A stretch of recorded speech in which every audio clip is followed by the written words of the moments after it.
before we get into the exacts of how transcription is different between prokaryotes and eukaryotes, it's actually better to start comparing them right now because we have the necessary information to do that.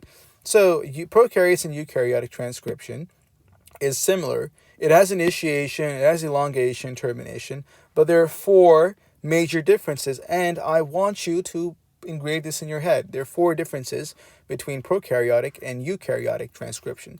The first is the location. So the word karyon means nucleus. And notice how we have a prokaryote.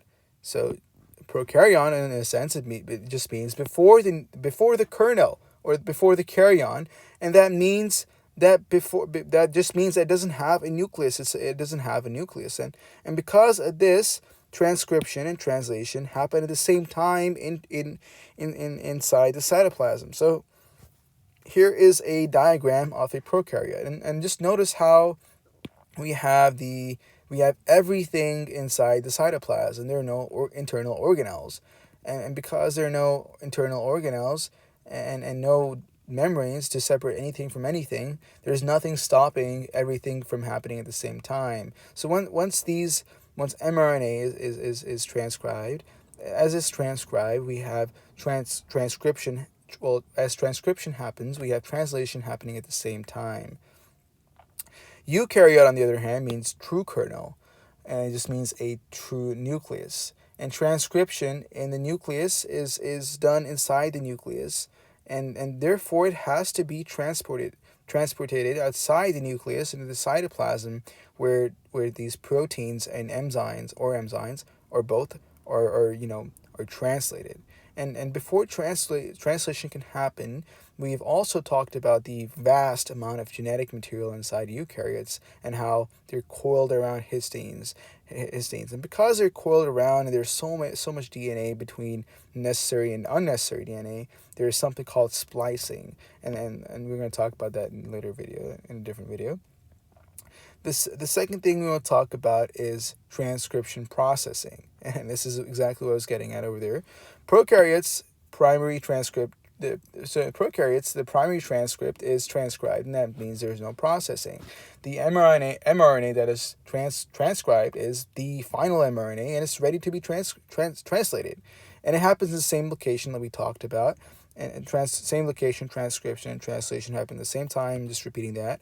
Eukaryotes have RNA polymerase 3. I'm sorry.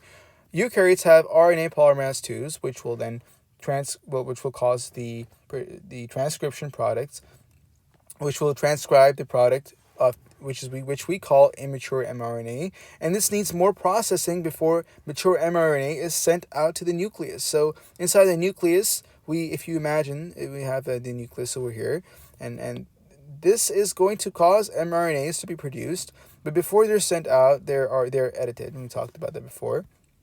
And now we're going to talk about the specifics, and this is called the immature mRNA produced in eukaryotes are called hnRNA. And what HN really just means is heterogeneous nuclear RNA. Heterogeneous nuclear RNA extensively is modified, and the most important modification is splicing.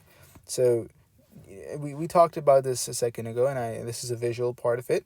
So DNA is very long. We have a lot of DNA in our cells, and eukaryotes have a lot of DNA in their cells, and because not all of this DNA is required for a specific gene to be translated, and often we have non-coding sequences which we don't need, or we have sequences that have been silenced, or just things we don't need on it because our DNA is so vast.